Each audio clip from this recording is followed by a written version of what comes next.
Today it's time to show one of my typical upper body strength training sessions and some post-workout nutrition, all with the aim of contributing to my goal of winning a Cat A race on Zwift whilst giving my legs a rest. Welcome to Saturday on Bike Racing Without Mercy, and today is another training video where I'm intending to build a bit of strength and power in the gym. But today the focus is going to be slightly different because I'm going to be training the upper body, and of course I want to lavish a bit of time and attention on the chest and buys.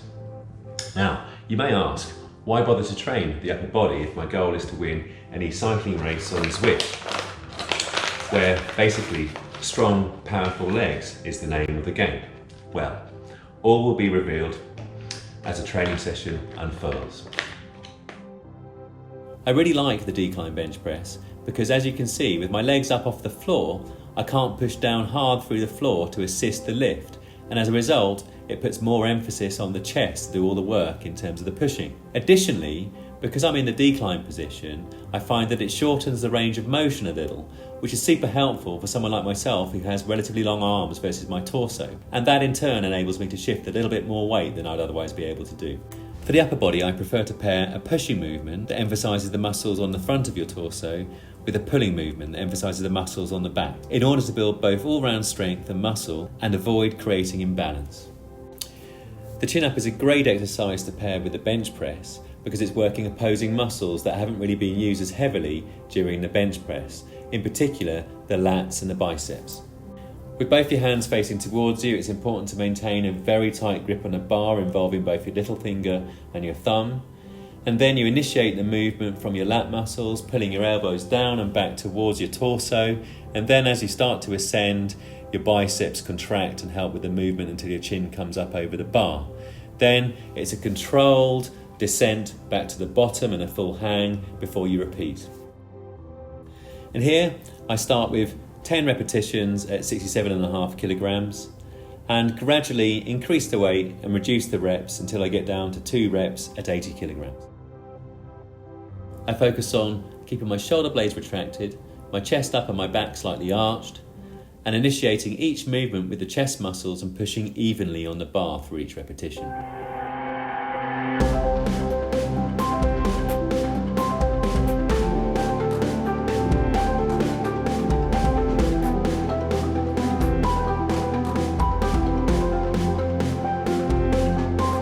And for the chin-ups, I complete 3 sets of 10 reps, and you'll see, certainly in sets 2 and 3, the latter reps become quite challenging. Whether you're strength training for the upper body or the lower body, it's always super important to maintain a really tight core throughout the movement in order to stabilise yourself. And therefore, if you end up lifting heavier weights, or for more repetitions, or for more sets, then your core must become stronger in order to cope with the progressive overload that creates. And a stronger core will then translate to a better ability to put down nice even power through the pedals on a bike. Additionally, increasing muscle density increases bone density and therefore reduces the risk of injury. Oh, and did I mention my personal favourite reason for training the upper body? Vanity. I'll always commence the workout with the heaviest compound movements that are working multiple muscle groups simultaneously in order to get the greatest benefit from these big bang for your buck movements and build the most muscle and strength.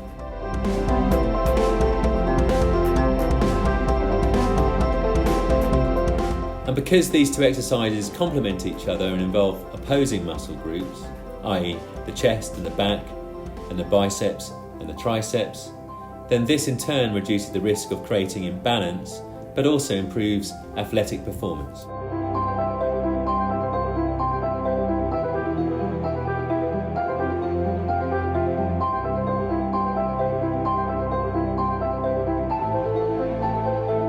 So aside from vanity, and I would actually add that vanity is a very powerful motivator for many people to exercise, why would I bother to train my upper body and torso if my goal, as is the case here, is to win an e-cycling race on Zwift? Improving body composition through reducing fat and increasing muscle enables the body to better metabolize glucose over time, and that's especially handy for those of us who are seeking to convert food into energy in order to maximise power and endurance, for example during a race or a long bike ride. I'm also a firm believer that this provides a really good cross-training benefit because, for example, ahead of my race tomorrow, I want to give my legs a break, but by training my upper body, it's going to benefit my overall athletic ability, whilst at the same time burning a little bit of body fat, especially if I'm training on a low-fat, low-carb protein shake as I usually do.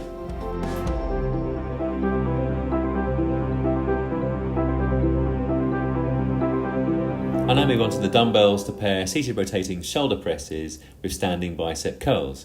And again, these are very complementary movements because they work antagonistic muscle groups, i.e. the shoulder presses work both the tricep and the shoulder muscles, whilst the standing curls work the biceps. I commence the press by driving my feet firmly into the ground in order to create a solid foundation. I then take a deep breath and tense my abdominal muscles, and with my palms facing in and towards me, I initiate the movement from my shoulders, pushing upwards whilst gradually rotating my palms until they're facing away from me at the top of the movement. And then I bring back down with a brief pause at the bottom before repeating. For the standing dumbbell curls, again, it's really important to have a very solid foundation with one foot in front of the other, planted into the floor, a very tight core, shoulders back, chest up, and initiate the movement from the actual bicep itself, squeezing as hard as possible, like it owes you money.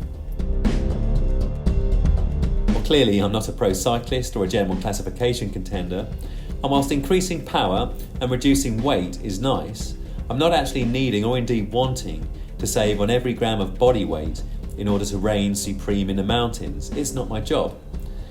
So with less of a need for massive thighs and maybe an undersized upper body, I can enjoy a little bit of bench pressing and arm curls, etc., in order to get a nice little cross-training benefit and build some strength, muscle and stability, all supremely safe in the knowledge that for most non-performance enhanced men and women, it is super difficult to pack on lots of muscle and bulk up, especially with all the cardio we're doing.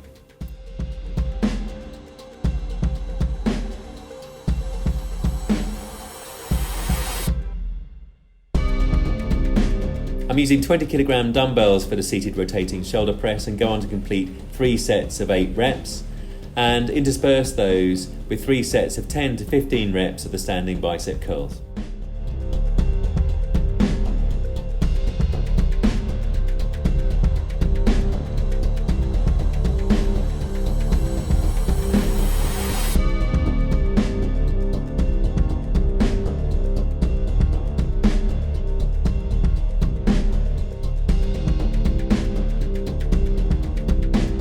As is often the case, I decide to round off this workout with the isolation movements that emphasise just one muscle group each. In this case, the seated French press that focuses on the tricep, and the incline dumbbell fly that emphasises the chest muscle. I go on to complete 2 sets of 12 with a 30 kilogram dumbbell. For the seated French press, I'm emphasising again on a very tight core and my chest up, but also keeping my elbows pointed in towards each other in order to really feel the tricep working hard and feel the squeeze at the top of the movement. You'll see here that for the dumbbell chest flies, I'm keeping my arms straight, my thumbs facing up, and my chest up high. And the objective is to initiate the movement with your chest, and through keeping your arms straight throughout the movement, this ensures that the chest is doing the vast majority of the work, and you have a good squeeze of the pectoral muscle at the very top of the movement without the dumbbells touching, before gradually lowering back down for a nice stretch and repeating. For the pectoral flies, the focus really is on the quality of the repetition, and therefore it's important to keep the weight suitably low so that you can keep your arms nice and straight and let the chest do all the work. So here I complete 2 sets of 12 to 14 reps with 10 kilogram dumbbells in each hand.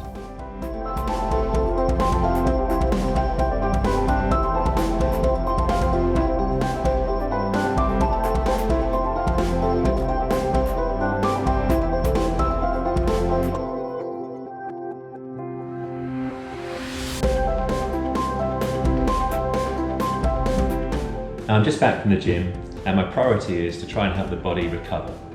Now during any intense training session, whether it's in the gym or on the bike, we're creating quite a lot of cortisol and adrenaline, and we're also breaking down muscle tissue. So now the aim is to try and calm the body down, but also deliver some essential amino acids into the bloodstream to try and help repair the muscles.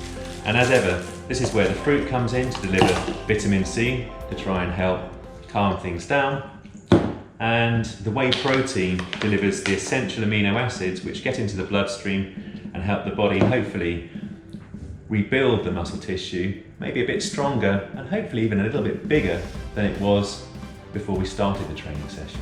And that's how we get either stronger and or faster. Protein shake complete, and it's time to consider how best to replenish the glycogen stores within the muscle. Now, from a previous show you may remember that glycogen is the body's preferred source of energy. That's basically because it's a slightly easier source of energy for the body to tap into.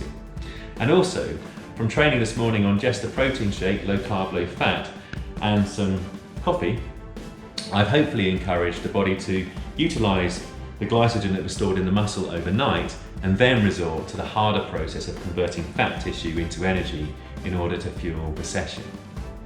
Either way, it's important now to eat some carbohydrates because they get easily broken down by the body into glycogen in order to replenish the stores.